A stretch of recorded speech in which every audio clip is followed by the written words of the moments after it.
동아시아사 18번째 시간, 우리는 이제 몽골 제국에 대해서 만나보겠습니다. 페이지는 62페이지와 63페이지를 바탕으로 합니다.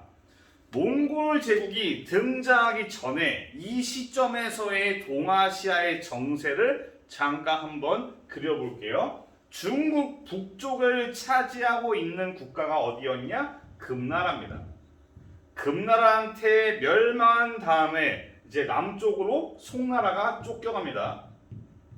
이 비단길 근처에는 서하가 있어요. 한반도에는 고려가 있고요. 그리고 일본은 가마쿠라 막부입니다.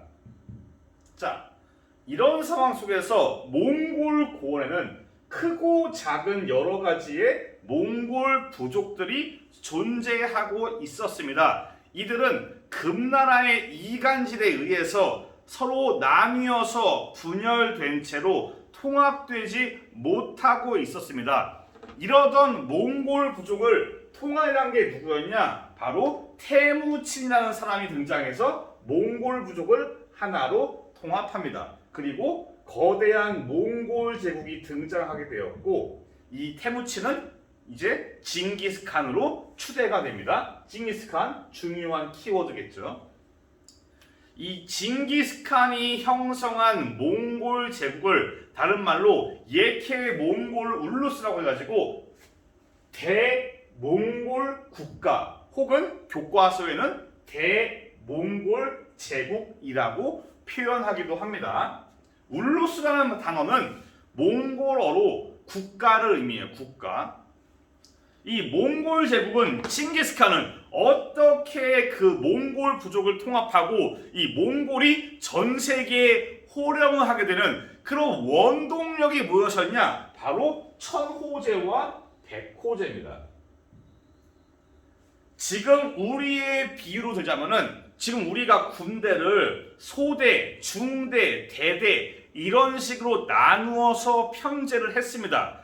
몽골도 마찬가지로 10호, 100호, 1000호 단위로 인원수에 따라서 군대를 편제를 한 것입니다. 이게 왜 몽골의 강점이냐? 편제를 할 경우에 전투에 나가서 일사불란하게 명령을 내릴 수가 있어요.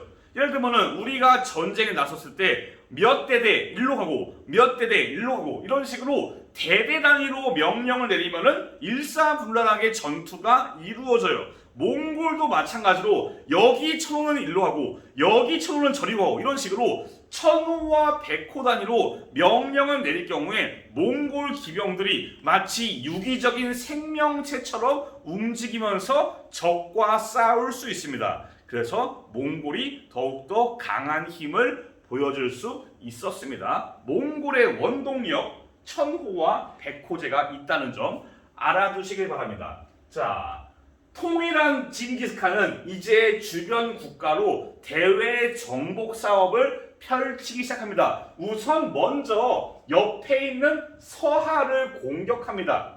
서하를 멸망시키지는 않고 공격해서 굴복시켜요. 조공을 받고 몽골의 영향권으로 편입을 시킵니다. 완전한 멸망은 아니에요. 그리고는 이제 몽골 제국을 분열시켰던 금나라에 대해서도 공격을 이어갑니다.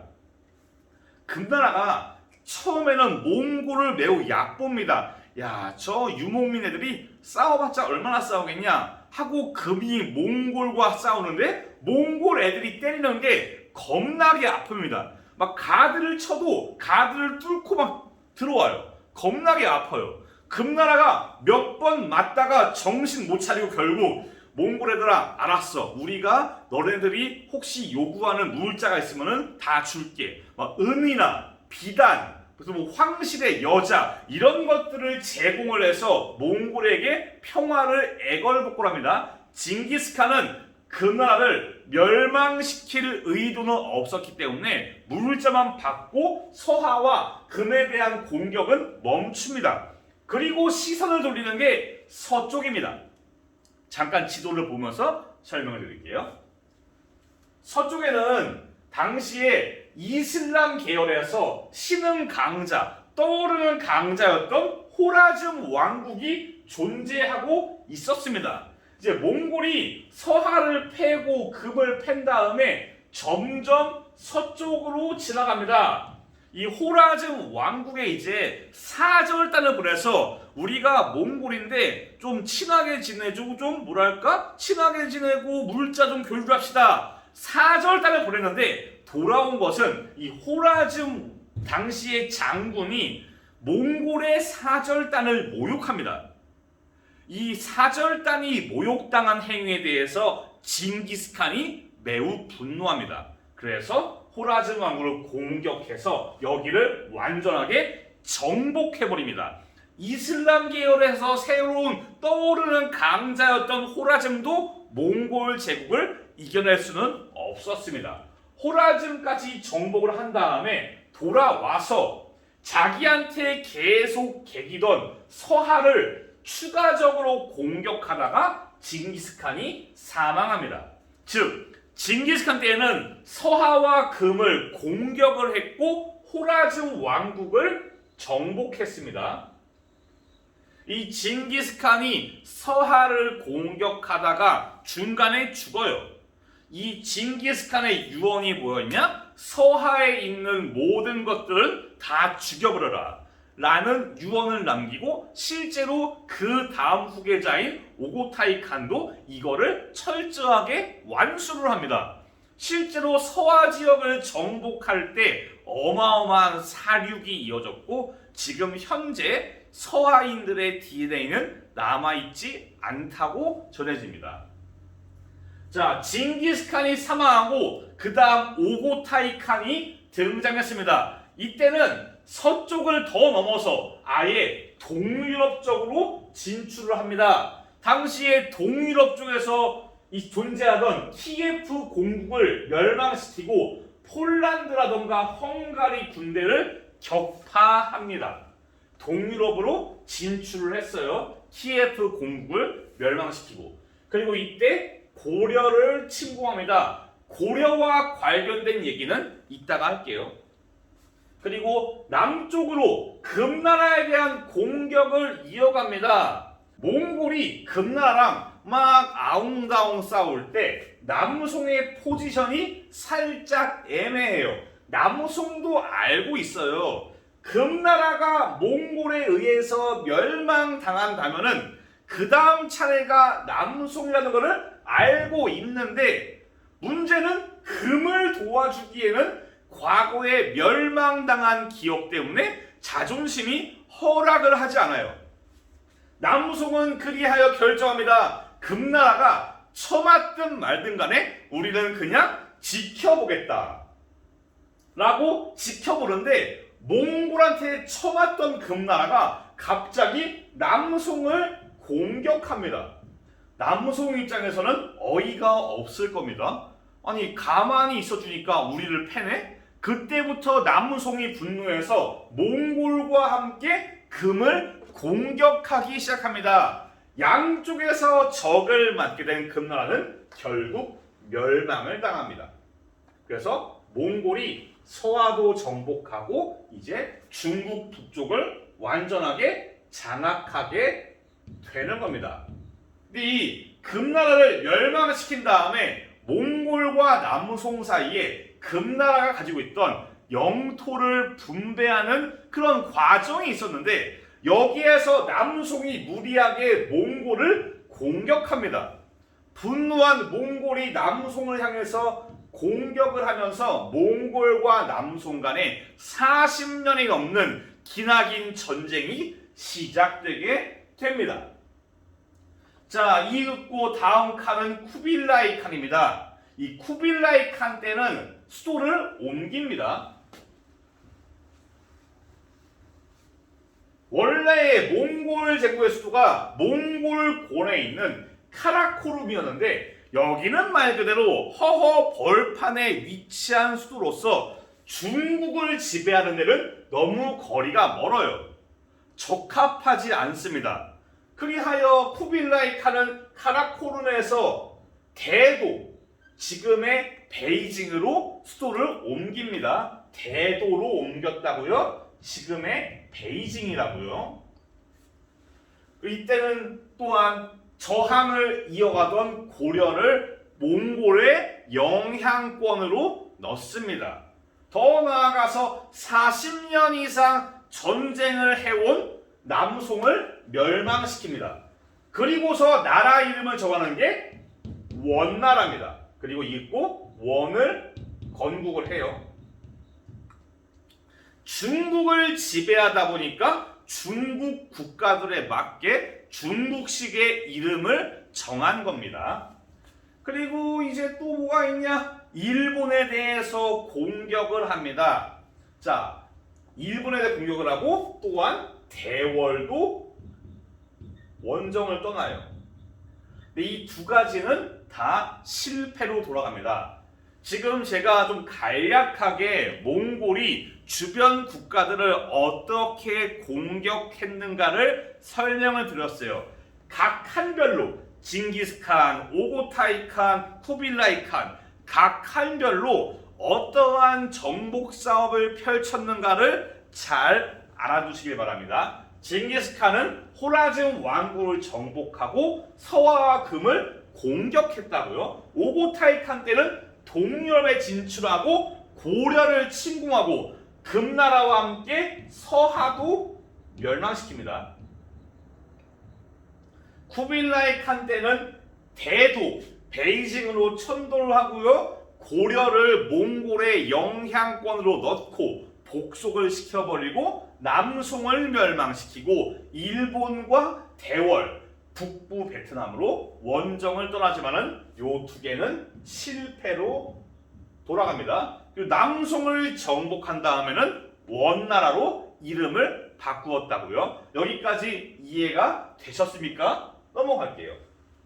이게 몽골 제국의 최대 판세입니다. 몽골은 조금 특이한 게 있어요. 뭐냐? 거대한 제국이지만은 이 모든 지역을 다 통치하지 않고 이 몽골 부족의 상속이 분할 상속입니다.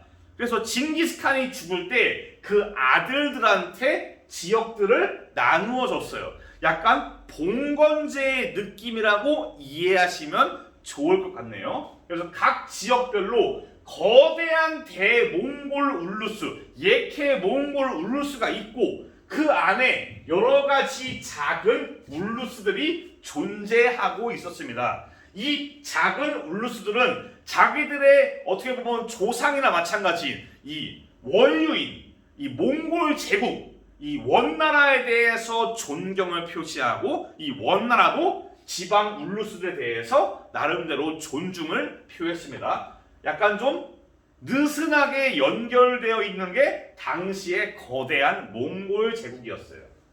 또 어려웠으니까 넘어갈게요. 그럼 이제 몽골이 동아시아 지역에 어떤 침략을 가했고 이들이 어떻게 저항을 했는가를 한번 살펴볼게요. 차례차례. 먼저 고려입니다. 고려가 몽골과 어떻게 아웅다웅하게 되었나 그 배경을 살펴보면 일단 몽골이 누구를 조업할 때? 금을 조업할 때. 근데 금나라의 영향권 아래에 있는 민족들이 많았는데 그 중에 하나가 거란족이 있어요. 금나라가 처음 맞는 걸 보고 거란이 야, 이참에 우리가 독립을 하자. 거란이 나라를 세우고 독립할 낌새를 보입니다. 몽골이 얘들을 놔두지 않아요. 당연히 조업합니다. 거란이 몽골한테 맞다가 도망을 가는데 어디로 도망가냐? 만만한 고려한테 도망갑니다. 고려 입장에서는 어이가 없는 겁니다. 갑자기 거란들이 와가지고 국경을 침략하니까 고려 군대가 당연히 거란과 싸울 것이고 몽골의 추격 군대도 있어요. 즉 몽골과 고려의 첫 만남은 거란 잔당에 대한 연합 작전부터 시작을 했습니다. 첫 단계가 처음부터 사이가 안 좋은 거는 아니었어요. 문제가 어디에서 발생하냐? 나중에 몽골이 저고여라는 이름의 사신을 보냅니다. 이 양반이 어깨에 힘 빡 주고서 내가 몽골 제국의 사신이다 이러면서 막 거만하게 굴어요. 술 가져와라, 고기 가져와라, 여기 먹을 게 없냐 막 깽판을 칩니다. 고려가 상당히 안이 꼽지만은 그래도 몽골 제국의 사신이니까 극진하게 지극정성으로 접대합니다. 고기 드릴게요, 술 따라 드릴게요 이러면서 지극정성으로 접대하고 이윽고 사신이 돌아갑니다. 우리 갈게 하고 갑니다. 그냥 가면 상관이 없는데 문제가 발생해요. 이 저고여라는 사신이 집에 가다가 중간에 정체불명의 습격자에게 의해서 죽습니다. 갑자기 죽어버려요. 고려 사람들은 야 신난다, 그 사신이 죽었다 좋아하는데 고려 정부는 표정 관리를 해야 돼요. 난감합니다. 몽골의 사신이 죽었어요. 고려 정부는 부랴부랴 몽골한테 저기 몽골 애들아, 사신이 죽은 게 우리 잘못이 아니고 저기 여진족이 죽였어 라고 막 변명을 해보지만은 몽골한테는 중요한 게 사신을 누가 죽였냐가 아니고 사신이 죽었다는 그 자체가 몽골한테는 분노 포인트예요. 우리 사신이 고려에 갔다가 죽었네? 고려놈들 안 되겠네? 라고 하면서 고려에 대해서 공격을 시작합니다. 몽골의 공격은 고려가 지금까지 겪어온 여진족이라던가 거란족과는 레벨이 달라요. 겁나게 아픕니다. 몇 번 맞다가 고려가 저기 몽골 애들아, 우리가 잘못했어. 우리가 왕을 보내서 머리를 조아릴 테니까 너의 제발 우리의 항복을 받아주렴. 애걸복걸해가지고 몽골이 알았어 갈게 그리고 갑니다. 이 가는 걸 보고 고려가 야 갔냐 가도 올려 전격적으로 나라를 띄워가지고 개경에서 강화도로 천도를 합니다. 몽골 입장에서는 어이가 없어요. 막 고려 애들이 나라 그 수도를 띄워가지고 섬으로 옮긴 다음에 몽골 형님들 미안하게 됐습니다. 이렇게 돼버렸네요. 여기가 섬인데 오실래요? 라고 하는 겁니다. 몽골은 위치가 내륙 지역이에요. 얘들은 거대한 강이나 바다를, 특히 바다를 본 적이 없어요. 바다 위의 섬인 강화도가 몽골한테는 넘을 수 없는 자연의 경계에 밖에 있는 겁니다. 강화도를 공격할 수가 없습니다. 몽골은. 그래서 몽골은 야 니네가 가드를 올렸네? 그럼 우리가 너희들의 바디를 칠게. 그 다음부터는 강화도를 제외한 한반도가 쑥대밭이 되는 겁니다. 몇십 년간 한반도가 쑥대밭이 되고 장기 항전을 이어온 고려의 무신 정권이 붕괴된 다음에 고려가 이제 몽골에게 항복을 합니다. 고려는 상당히 운이 좋았다고 해야 되나? 고려는 몽골한테 항복했으면서 나라와 정부를 그대로 유지할 수가 있었습니다. 여담인데 몽골이 당시에 고려가 몽골한테 항복할 때 몽골이 안에서 내분이 발생했어요. 당시에 쿠빌라이랑 이 이름도 해야 되나? 아리크부케. 이 둘이서 다음 칸이 누구냐? 아웅다웅 싸웁니다. 이런 상황 속에서 고려가 항복을 했어요. 왕세자가 가가지고 저희 항복할래요 라고 말을 해야 되는데 싸우고 있어요. 왕세자의 머리가 복잡해집니다. 여기에서 줄을 잘 서야지 고려가 살아남을 수 있는 겁니다. 왕세자는 잠깐 고민하다가 쿠빌라이한테 가서 줄을 섭니다. 저희가 당신한테 항복할게요. 여기에서 쿠빌라이가 내분에서 정통성을 얻어요. 봐라 고려가 나한테 항복했다. 이 말은 내가 칸이라는 거다. 이 고려의 항복으로 정통성을 얻은 쿠빌라이가 아리크부케를 제끼고 몽골 제국의 칸이 되었습니다. 쿠빌라이가 이거에 대한 고마움의 표현으로 고려의 정부와 문화, 풍습을 인정해 줍니다. 이 왕세자의 줄서기 한 방으로 고려가 살아남을 수 있었어요. 자, 다음 남쪽의 북베트남 대월입니다. 자, 몽골이 이제 남송을 정복하고 원이 된 다음에 남쪽에 있는 대월에 대해서 공격을 진행하는데, 여기에서 쩐흥다오라는 사람이 활약을 해서 몽골의 침입을 격퇴합니다. 이 베트남이 정말 침략자들의 무덤이에요. 중국의 침입을 몇 차례 막았고 나중에는 미국까지도 막습니다.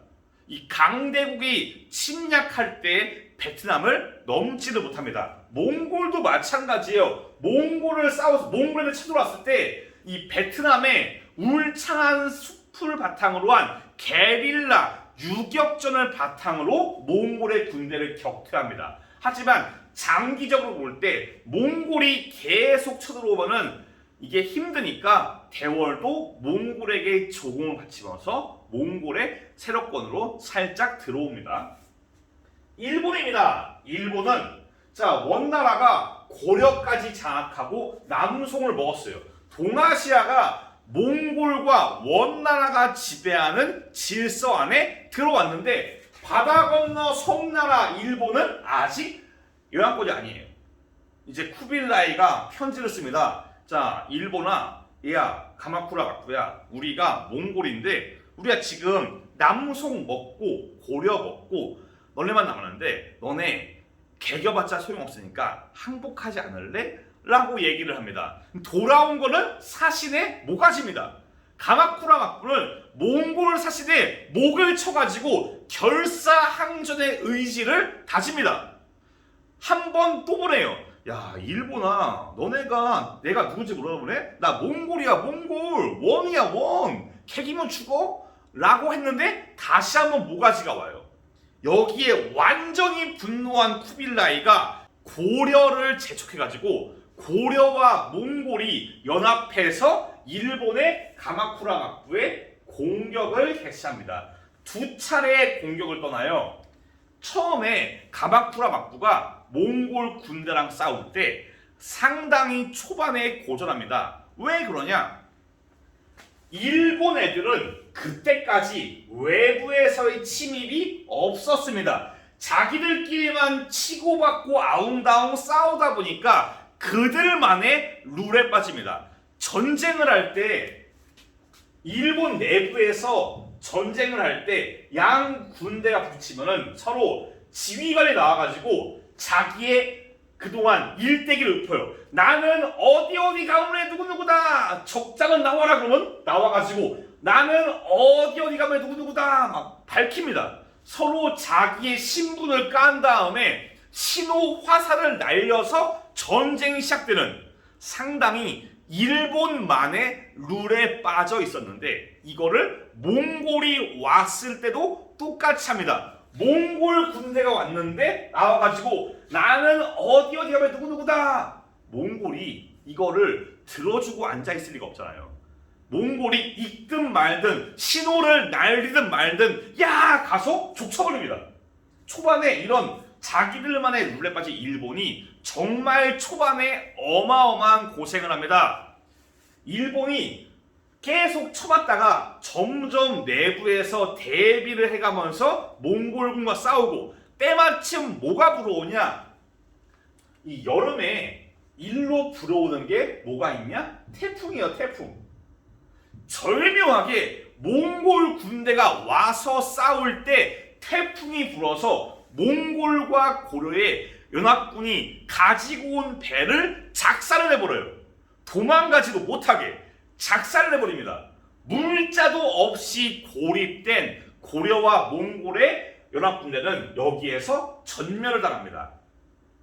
이 태풍을 보고 일본의 가마쿠라 막부는 역시 우리 일본은 신이 지켜주는 나라이다 라는 신국 의식에 빠지면서 당시에 불어온 바람을 신풍, 카미카제라고 하면서 이거를 상당히 신성시합니다.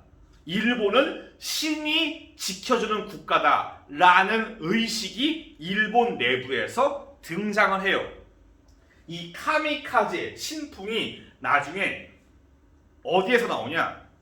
나중에 이제 태평양 전쟁 시기에 미국과 싸울 때 얘네들이 미친 짓을 해요. 조종사를 비행기랑 같이 배에다 꼬라박는 이런 자살 특공대를 운용하는데 이 자살 특공대의 이름을 신풍 특공대, 다른 말로 가미가제 특공대라고 표현하는 어이없는 짓을 보입니다. 참 어처구니 없는 짓이에요.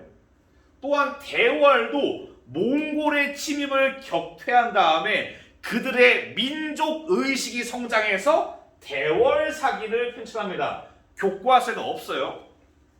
고려도 일연 스님이 이 원간섭기에 민족 정체성을 다지면서 삼국유사를 편찬합니다. 일본은 침국의식, 카미카제 이런 식으로 몽골의 침입을 막았든 실패했든 어땠든 간에 동아시아 각국에서 민족의식이 성장을 점점 하게 됩니다. 자, 키워드는 강화도로 천도했다는 거, 쩐흥다오가 활약했다는 거, 몽골의 침입 이후에 각 지역에서 민족의식이 성장했다는 점, 대월사기, 삼국유사, 카미카제 같은 것들 이거 잘 알아두시길 바래요. 교과서에는 있긴 있는데 좀 더 제가 보강을 한 부분입니다. 잘 알아두세요. 물론 학습지에는 첨부가 되어 있습니다. 자, 몽골은 이제 중국을 지배할 때 원이라는 이름으로 중국을 통치할 때 어떤 식으로 통치하냐? 철저하게 몽골인이 중심이 된 몽골 제일주의에 따라서 통치를 합니다. 자, 숫자가 몽골 사람이 100만 명의 몽골 사람이 주요 관직을 다 독점하고 100만 명의 비몽골 외국인, 아랍 사람들, 이슬람 사람들 이런 사람들이 이제 재정과 행정을 담당합니다. 그리고 이들이 지배층이에요. 피지배계층은 과거 금나라 출신 사람들, 고려 사람들, 여진, 거란, 발해 등등 이 1000만 명 정도 되는 사람이 이제 하급 관리로, 그나마 말단 관리로 임용이 가능한 그런 윗단계의 피지배계층이고 완전히 밑바닥, 농사나 그런 생산 활동에만 종사하는 완전 밑바닥에 있는 계층은 6천만이 넘는 남송 출신의 한족들입니다. 남송 출신의 한족들은 더 이상 과거 시험도 없고 그들은 철저하게 관직 진출의 기회도 없이 밑바닥에서 몽골인들의 멸시와 천대를 받으면서 생활을 했어요. 자연스럽게 한족들의 불만이 세질 거라고 예상을 할 수 있는 부분이고 이들이 원나라에 대해서, 몽골에 대해서 반란을 일으킬 것이라고 예상이 되는 부분입니다. 한족들의 불만이 많을 수밖에 없어요. 몽골 제일주의, 몽골인이 우선시되는 몽골 제국의 통치 방식이었다는 거 알아두시길 바랍니다. 자, 다음 페이지는 63페이지. 이 몽골 제국 시기는 완전히 국제적인 문화와 교류가 발생합니다. 이 몽골은 모든 동서교역 루트를 완전히 장악합니다. 초원길, 여기 있는 초원길, 그리고 비단길, 그리고 남쪽의 바닷길 모두 다 장악을 합니다. 과거의 흉노나 서화처럼 이 동서교역을 방해하는 요소가 완전히 없어요. 거기에다가 이 동남아시아로까지 진출을 하면서 바닷길도 장악해서 시박사를 설치해서, 물론 이 시박사는 당나라 시기 송에도 있었는데 원대 시박사를 설치해서 동아시아를 관통하는 동아시아 지역의 해상 교역망을 완전히 장악합니다. 그들은 이 거대한 몽골 제국을 통치하기 위해서 역참을 설치해요. 여기부터 여기까지 논스톱으로 갈 수가 없으니까 중간중간에 역참을 만들어서 말도 바꾸고 사람도 쉬는 일종의 여관의 형태로 역참제를 실시합니다. 처음에는 군사적인 연락망이었지만 이게 점점 나중에 일반 상인들에게도 제공되면서 이 동서교역에 큰 기여를 합니다. 시박사 그리고 역참. 또한 동서교역이 활발해지고 동아시아 내부에 교역망이 활발해지면서 이 원나라는 단일 화폐의 사용을 필요시합니다. 그래서 만들어진 게 지폐인 교초입니다. 지폐는 자체가 아무런 가치가 없어요. 지폐는 그냥 종이 쪼가리일 뿐입니다. 이게 가치를 가지려면은 원나라가 지폐에 대해서 금과 은으로 교환을 해줘야지 지폐가 가치가 있어요. 원은 당시에 재정이 풍족했기 때문에 교초에 대해서 충분히 교환이 가능했습니다. 이 지폐에 대한 신뢰도가 매우 높았고 교초는 원활하게 안정성을 가지고 활용될 수 있었습니다. 초기에는요. 말기에는 교초를 너무 많이 찍어가지고 원 제국이 교초에 대해서 교환을 제대로 못 해주는 상황이 발생합니다. 여기에서의 키워드, 받았기를 위해서 시박사를 설치해서 교역선을 관리했다는 거. 이런 게 교역선을 관리하는 관청이에요. 시박사. 역참을 설치해서 제국의 통치를 원활하게 하였고 지폐인 교초를 만들어서 단일 화폐를 사용했습니다. 이게 아까 봤던 지도였고요. 그 외에 단순히 경제뿐만 아니고 문화적인 교류도 발생을 합니다. 서쪽과 동쪽이 원활하게 서로, 아무래도 몽골이 모든 지역을 장악하고 있다 보니까 문화의 교류도 수월했습니다. 당시에 전 세계에서 가장 문화가 발달한 지역이 어디였냐? 이슬람이에요. 이슬람의 천문학, 날짜를 계산하는 역법, 그리고 수학, 지도학 등등 이슬람의 문화가 전파가 됩니다. 동아시아로. 그래서 만들어진 게 원나라 시기에 곽수경이라는 사람이, 오타입니다. 곽수경이라는 사람이 수시력입니다. 당시에 거기 63페이지 오른쪽에 있는데 막 간이와 같은 관축기로 가지고 1년을 365.24251, 상당히 정확합니다. 상당히 정확하게 1년을 계산을 합니다. 그리고 이 이슬람 문화가 더 나아가서 한반도로 진출해서 조선시대에 홍일 강리 역대 국도 지도라는 세계 지도와 함께 63페이지에 있습니다. 그리고 세종 시기에 곽수경의 수시력과 이슬람 달력을 가지고 만든 칠정산이 이제 등장하게 되는 겁니다.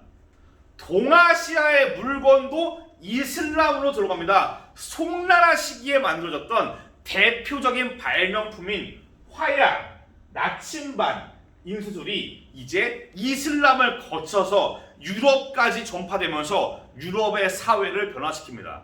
유럽의 군사기술과 나중에 유럽 애들이 대항해 시대를 하면서 아메리카와 아프리카로 진출하는 그 기본 배경에 이런 중국의 발명품들이 전파되어서 영향을 끼치게 되는 겁니다.